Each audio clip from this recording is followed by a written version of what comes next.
Welcome to Breaking News to Trading Moves. We are opening the ledger today on one of the most closely watched companies in the U.S. apparel sector, Gap Incorporated. That's right. We are walking through the detailed financials Gap released for their fiscal Q3 2025. This isn't just about one company's balance sheet. These results act as a detailed barometer for consumer spending patterns and preference shifts across the entire retail ecosystem. And it really does. By dissecting their performance, you can get an immediate, highly granular look at where capital is being deployed across U.S. apparel stocks. For sure. The core of the story, the headline that generated the immediate market reaction, is that Gap delivered a clean beat in its earnings. And more importantly, they subsequently raised their outlook for the full year. And that's the signal. That's the positive signal that shareholders and, frankly, the entire specialty retail sector have been anticipating for some time. It confirms that the multi-year turnaround efforts are starting to yield, tangible returns. It feels like a crucial moment for Gap, ticker GPS. It is.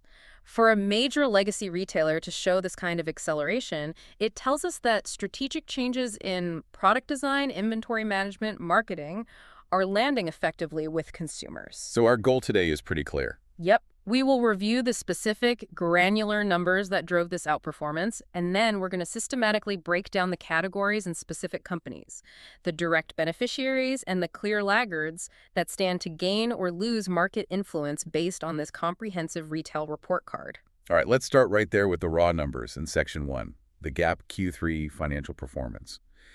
The overall narrative here seems to be undeniable evidence that their efforts to revitalize these core brands are, finally gaining traction with shoppers. They really are. The performance metrics did exceed prior expectations across the board, establishing what the market recognized as a very solid beat. So what are the top-line metrics that establish this momentum? Where do we start? Let's look first at net sales. For the quarter, net sales rose by approximately 3%, reaching roughly $3.9 billion. And a 3% growth on a foundation that large, that's not small. It signals they are stabilizing their top line and, I think crucially, defending their overall scale in a hyper-competitive environment. It is. But if you are looking for the true indicator of brand health and consumer enthusiasm, you have to look beyond net sales. You have to focus on comparable sales or comps.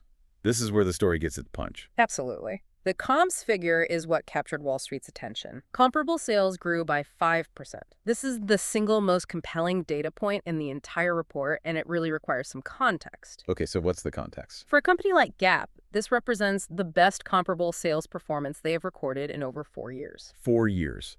That level of growth is not just incremental. It really does suggest an inflection point. Wow. What does a 5% comparable sales growth tell us about the current product mix and their execution? Well, a 5% comp growth at Gap's scale implies a few things. First, the company has managed to reduce the drag caused by excessive promotional activity. Meaning consumers are likely purchasing more items at higher prices. Exactly, higher realized prices.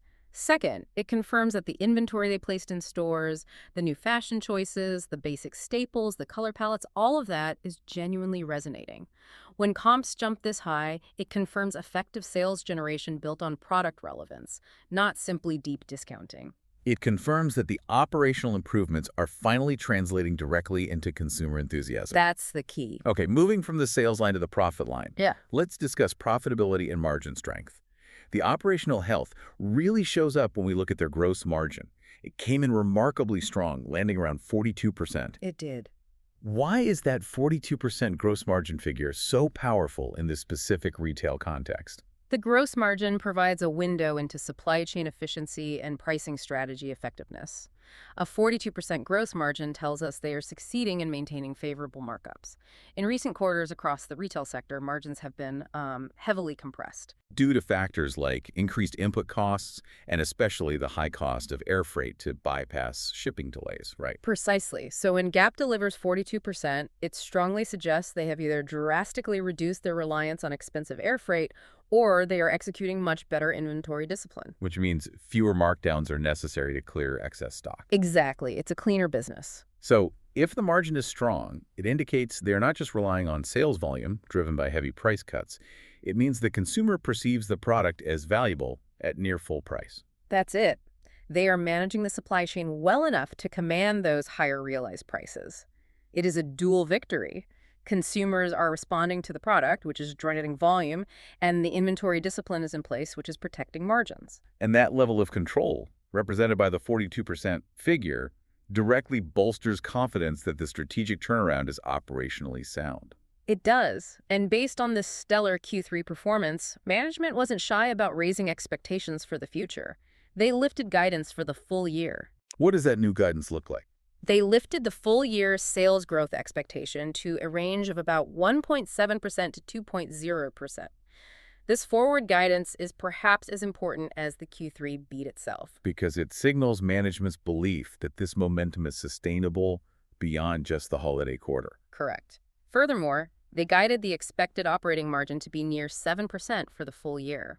Achieving a 7% operating margin for the full year is a clear financial goal, especially when we factor in one of the primary macro headwinds impacting virtually every single apparel importer right now. That's the critical piece of context here. That 7% operating margin projection is made even after accounting for anticipated tariff costs. And they were specific about those costs. Very specific. They called out a projected margin hit of roughly 100 to 110 basis points due to these tariffs.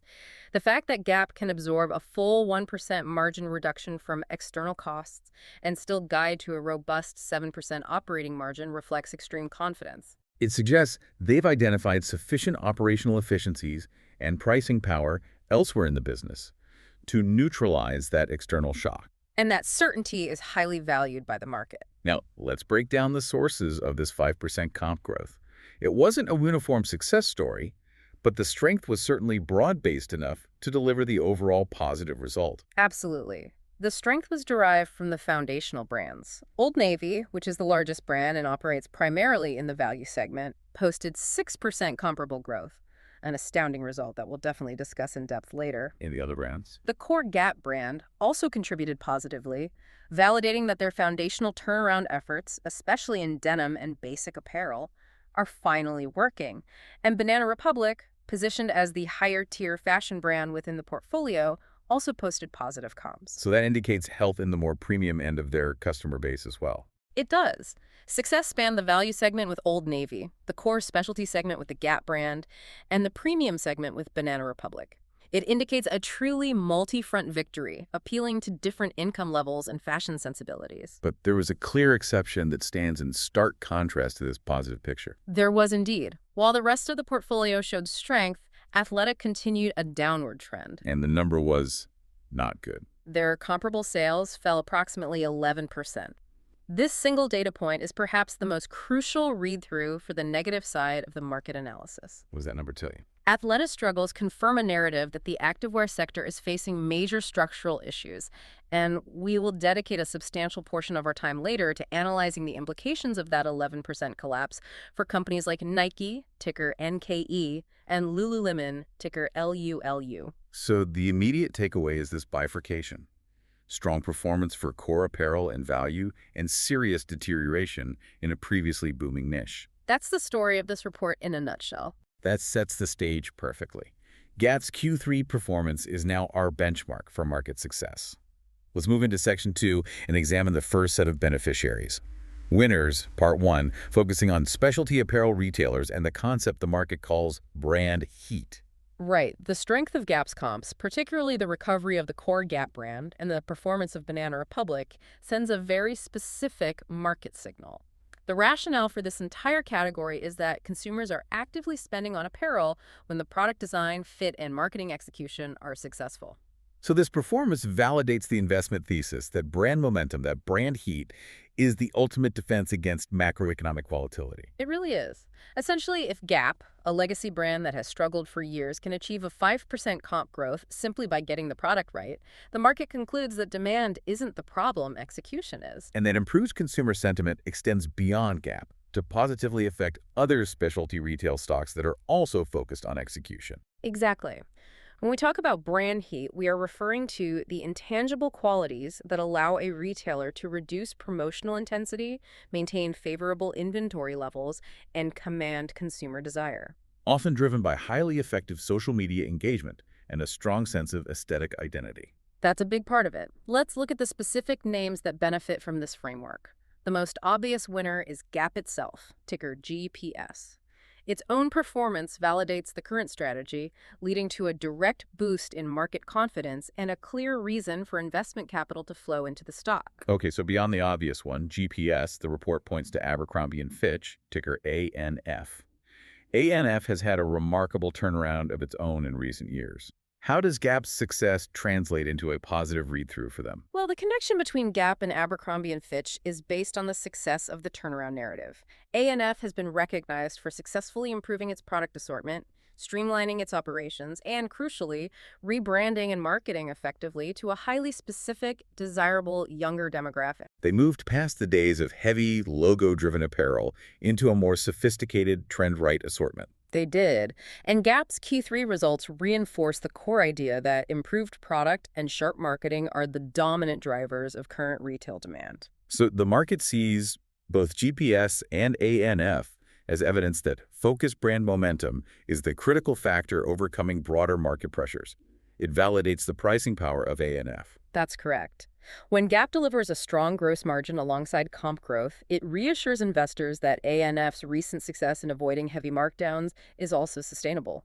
It suggests that brand loyalty and product differentiation are currently stronger levers than simple price competition. So ANF's ability to command premium prices, especially in their key categories, is validated by Gap, showing that consumers are willing to pay for perceived quality and style. It is, and we can apply the same logic to American Eagle Outfitters, ticker AEO. How does that work for them? AEO is another key specialty retailer that benefits from this validated strategy.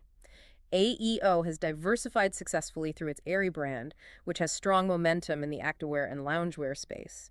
And that provides a counter-narrative to the broader Athleta struggles we just talked about. So the success of the core Gap brand and Banana Republic suggests that specialty retail can, across different segments, thrive when product merchandising is successful and consistent. That's the read-through. But I want to challenge that slightly. Gap has a history of inconsistency. Given Gap's notorious past of struggling with inventory and product selection, why should the market give this single quarter so much weight? Isn't it maybe premature to assume ANF and AEO are safe simply because Gap had one good quarter? That is a necessary critique, you're right. One quarter doesn't erase years of operational inconsistency. However, the market looks for inflection points supported by hard margin data. And the 42% gross margin is that hard data. That's it. Gap's 42% gross margin, coupled with the raised guidance, suggests systemic improvements, not just a one-off trend. For ANF and AEO, this report acts as a confirmation that the macro environment allows for success if the execution is there. It reduces the perceived sector risk. So if the macroeconomy was overwhelming consumer spending, Gap wouldn't have been able to achieve this even with good product. Exactly.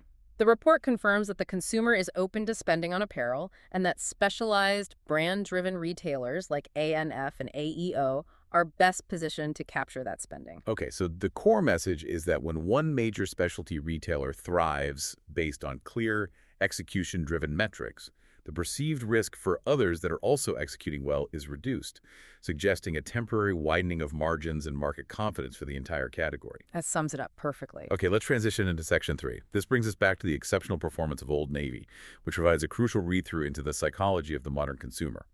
We are focusing now on value and mass market retailers and supply chain stability. Yes, this section analyzes the consumer shift toward the value segment in detail. We need to focus intensely on Old Navy's specific performance, which posted 6% comparable growth. That is a formidable number for a retailer focused on mass market, budget-conscious appeal. 6% growth in that value segment validates a clear economic narrative about where current discretionary dollars are being allocated. It absolutely does. The rationale here is deeply rooted in current macroeconomic pressure. This level of growth confirms that value-focused players are effectively capturing demand from lower-income and increasingly squeezed middle-income consumers. So even if some economic indicators suggest stability, many shoppers are still experiencing financial pressure from inflation and higher costs of living. Right, and that compels them to seek lower price points for both necessities and discretionary apparel purchases. So Old Navy's success acts as a robust proxy for the entire value thesis. If shoppers are spending 6% more at Old Navy stores, they are likely behaving similarly across other value-focused models. That's the exact read-through. Old Navy's strength extends confidence to other major low-price retailers that operate with similar models, even though they might have different inventory strategies. Let's discuss these off-price leaders. First, Burlington Stores, ticker BURL. They operate strictly in the off-price retail space. Right, Burlington's model is built entirely around catering directly to consumers seeking maximum value and opportunistic bargains. Old Navy's 6% growth is a strong signal that the consumer who prioritizes budget is actively engaged and has the resources to spend. And crucially, the off-price model relies on inventory flowing back into the system from competitors who over-ordered or misjudged trends. It does. Old Navy's strength suggests a stable retail environment where overall consumer demand remains active, and that ensures continued traffic for off-price players who benefit from capturing that budget-conscious customer. Okay, next we have TJX Companies, ticker TJX, which operates TJ Maxx, Marshalls, and Home Goods. TJX benefits immensely from this consumer behavior, but for a slightly different reason than Old Navy. While Old Navy is vertically integrated, TJX thrives on opportunistically purchasing high-quality branded inventory at steep discounts. So their business model excels when consumers are highly focused on maximizing the value per dollar. Correct. Old Navy's sustained growth reinforces the perceived resilience of this off-price model. The market views TJX as a superior destination for the budget-conscious shopper who still seeks brands, a shopper that Old Navy is successfully cultivating. And finally, Ross Stores, ticker ROST. I'm assuming the logic remains similar for Ross, benefiting from confirmed demand for lower-priced desirable goods. It does. The key analytical point linking Burlington, TJX, and Ross stores is the validation of the segment's resilience. Old Navy's 6% comparable growth confirms that the overall environment is highly conducive to business models built on delivering undeniable value. So the implication is that shoppers are not just spending money, they are actively migrating their spending away from mid-tier players, which we'll discuss later, and consolidating it in places where the price-value equation is strongest. That's it. It validates the long-term investment thesis in these three off-price giants, suggesting their growth trajectory is insulated by consumer frugality. All right, let's move to category 3, still within the winners, which is the less intuitive but highly technical read-through. U.S. apparel supply chain and logistics tied to higher unit volumes. This is where we look upstream. It speaks to the critical aspect of supply chain stability. When a massive retailer like Gap reports strong comps and raises its guidance, it translates directly into steadier order flow and a reduction in order cancellations for the manufacturers, suppliers, and logistics partners that serve them. And that stability means less volatility and better planning capacity for those supporting companies. When Gap is confident enough to guide up sales growth by nearly 2%, they are effectively locking in future orders. Yes, they are signaling to their supply chain partners to prepare for more volume and less inventory risk. This stabilizes and directly supports the companies that rely on predictable retail volumes. Okay, so let's look at Lear Corporation, ticker LEA. Right. While Lear is highly diversified, serving industrial and automotive sectors, stable order flow from the general manufacturing segment is crucial. Strong performance from a large industrial client like Gap, even indirectly, suggests that the demand for inputs and manufacturing support services is broad and steady. Which benefits supporting suppliers like LEA through consistent unit volumes. Exactly. Then we analyze GATX Corporation, ticker GATX, which benefits specifically from exposure to retail freight logistics. What's their role? GATX is a key player in rail car leasing and management. Strong retail results, especially from a large shipper of imported goods like Gap, signals healthy, sustained demand for freight transport services. Apparel goods need to be moved efficiently from ports to distribution centers and further inland. So increased apparel unit volumes translate directly into higher utilization rates and stable pricing power for reliable transport capacity providers like GATX. That's the connection. And finally, United Parcel Service, ticker UPS. They gain from a general increase in freight and logistics tied to retail volumes, specifically e-commerce fulfillment. UPS is central to retail logistics, both B2B and B2C. When major players report higher unit volumes and raise sales guidance, UPS sees gains from the general increase in freight, especially as retailers are increasingly relying on fast fulfillment. Gap's outlook confirms that product is moving efficiently. And the stability signaled by Gap's improved outlook provides a positive macro indicator for companies like UPS that are essential facilitators of those rising unit volumes. It does. So the list of winners is pretty comprehensive. Specialty apparel players benefiting from brand execution, value retailers insulated by consumer budgets, and the logistics backbone gaining stability from higher, more predictable flow. Now, we must turn our attention to the exposed areas of market weakness. This discussion is anchored by the most challenging result from Gap's report, which seems to confirm a sector-wide issue: the activewear demand reset. It does. And this challenge is starkly personified by the performance of Athleta. We need to detail that specific negative performance right away. Athleta comparable sales fell approximately 11% in a quarter, where the rest of the company was up 5% overall. That 11% decline is extremely telling. It occurs at the brand that Gap positioned as its high-growth athleisure anchor. Right. Athleta's struggles strongly reinforce the market's growing perception that certain parts of the activewear sector are currently suffering from severe oversupply and product saturation. The resulting competition has made the sector intensely promotion-heavy, which crushes margins for many players. So if a retailer with the backing and resources of Gap and the brand recognition of Athleta is seeing an 11% drop, it confirms this is not an isolated execution failure. It signals a systemic issue. It's a fundamental contraction or rotation away from the athleisure boom that defined the last decade. The oversupply situation means that price elasticity has become highly competitive. And this environment puts serious pressure on all activewear competitors, particularly those that lack clear product differentiation that justifies premium pricing or are struggling to maintain that essential brand momentum. It does. Let's look at the specific names the market views as vulnerable under this scenario, starting with Nike, ticker NKE. Nike is the global athletic titan. How does Athleta's decline, a women's athleisure brand, truly impact a diversified powerhouse like NKE? Well, Nike faces pressure because the generalized activewear and lifestyle segments, the very segments Athleta specializes in, are where demand is softening and promotional activity is spiking. So while Nike maintains overwhelming scale and brand loyalty in performance footwear, their apparel and non-core athletic segments are now vulnerable. Yes. The softness indicated by Athleta suggests that even large players like Nike need to aggressively defend market share with higher marketing spend or increase promotional activity, which will inevitably compress margins away from their long-term targets. The market's fear is that the Athleta numbers are simply the first sign of a generalized downturn in that specific apparel trend, hitting NKE's ability to sell non-performance gear at full price. Exactly. It suggests there's a limit to how many leggings or branded hoodies the market can absorb before prices have to drop. Okay, then we have Lululemon Athletica, ticker LULU. The market often perceives Lululemon as premium, differentiated, and highly resilient due to its loyal customer base. Is it fair to lump them in with Athleta's specific brand failure? That is a necessary distinction to make, and you're right, the market doesn't view them as equally exposed. Lululemon's product differentiation, supply chain precision, and extremely high pricing power place them in a different echelon than Athleta. However, the activewear softness indicated by Athleta raises critical systemic questions. Investors fear that if the overall market is saturated, even the category leader, LULU, eventually faces headwinds. What specifically are those headwinds for Lululemon, given their high margins?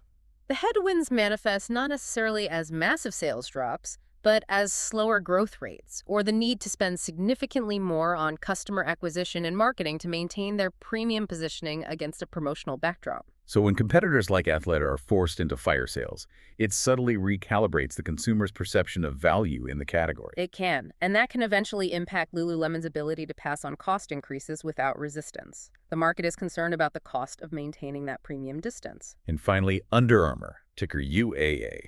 Under Armour is perhaps the most vulnerable among the listed athletic brands. They operate in a highly competitive space, often struggling to define a clear, compelling differentiator against both Nike's performance dominance and Lululemon's athleisure luxury. So in a market environment where consumers are actively pulling back or aggressively seeking promotions, the environment the Athleta numbers confirm, brands without that critical must-have product status, like UAA, are highly susceptible. Very susceptible to the sort of demand contraction and pressure on full-price sales that we're seeing. So the analytical focus is not on Athleta as an isolated case, but rather on the brand's sharp decline as a barometer for oversupply. It forces analysts to question whether the organic growth that fueled the athleisure boom has finally exhausted itself. It does, and this contraction highlights the deep bifurcation in consumer spending.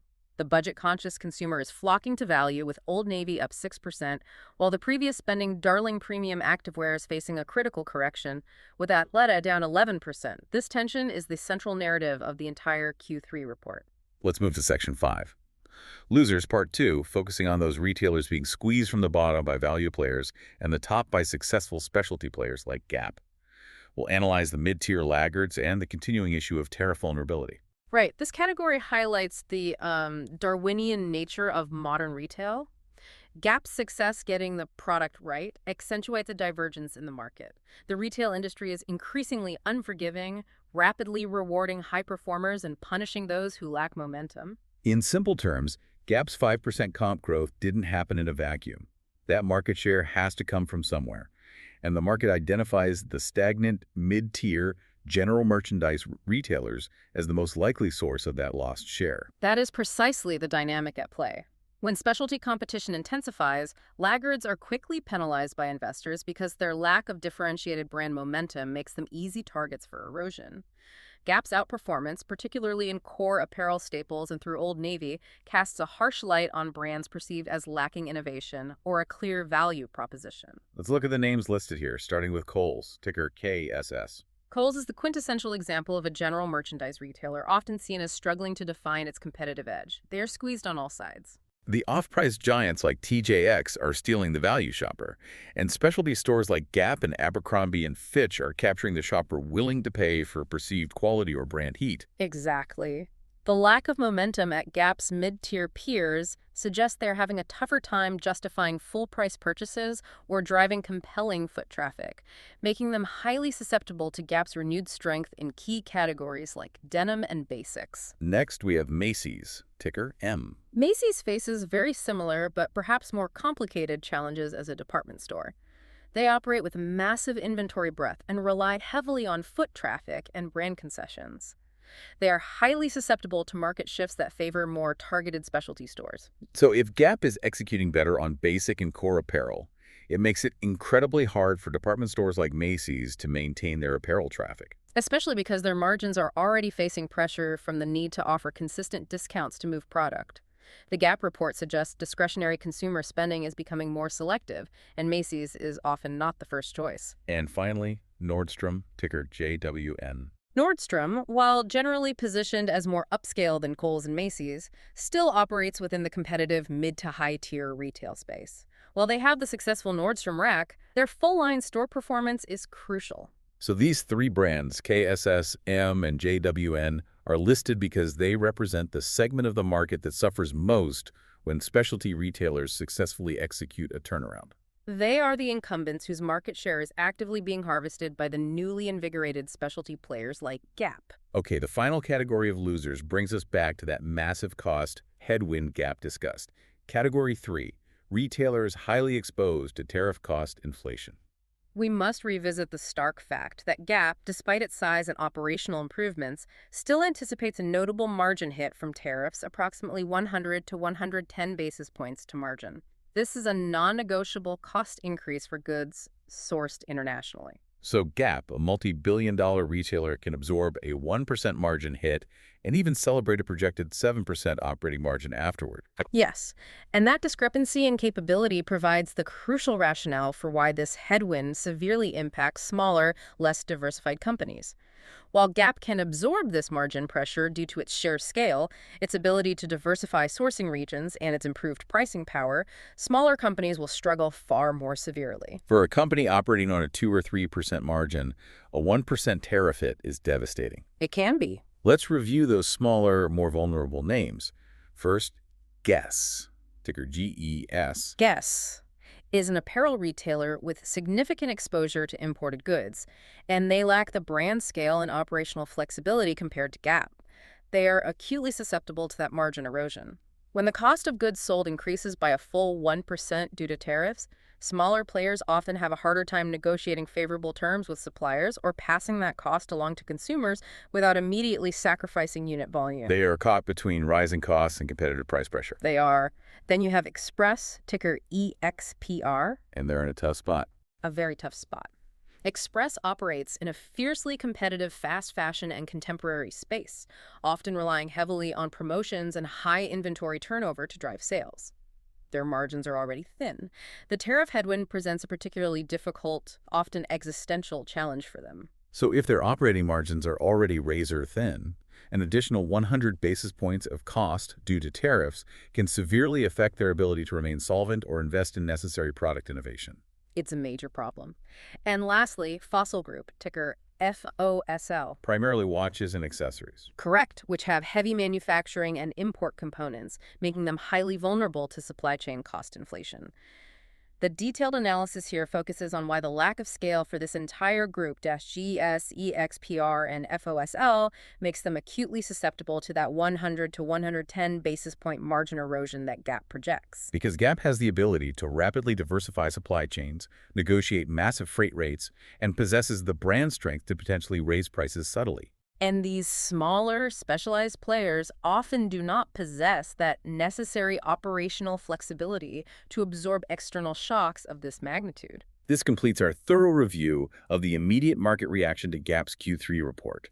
We have identified a clear, two-pronged delineation between the segments that are currently succeeding, those focused on execution, and those focused on value, and those that are struggling. The undifferentiated mid-tier and the activewear segment facing saturation.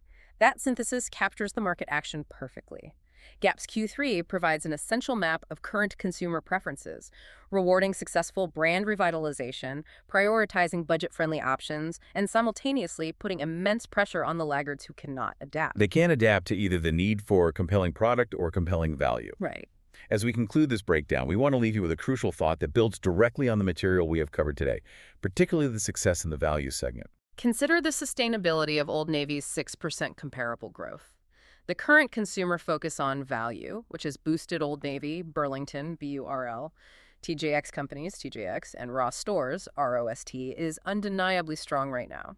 The question is, does this represent a temporary reactive consumer behavior driven by short-term economic concerns? Or is it evidence of a more permanent restructuring of demand that favors off-price and value models over the long term, regardless of future economic cycles? That distinction, temporary response versus permanent restructuring, will define the retail investment landscape for the next several years. Please remember that this discussion is provided for informational purposes only. The views expressed are purely the opinion of the author. This is not financial advice, and we do not provide buy or sell recommendations for any security mentioned.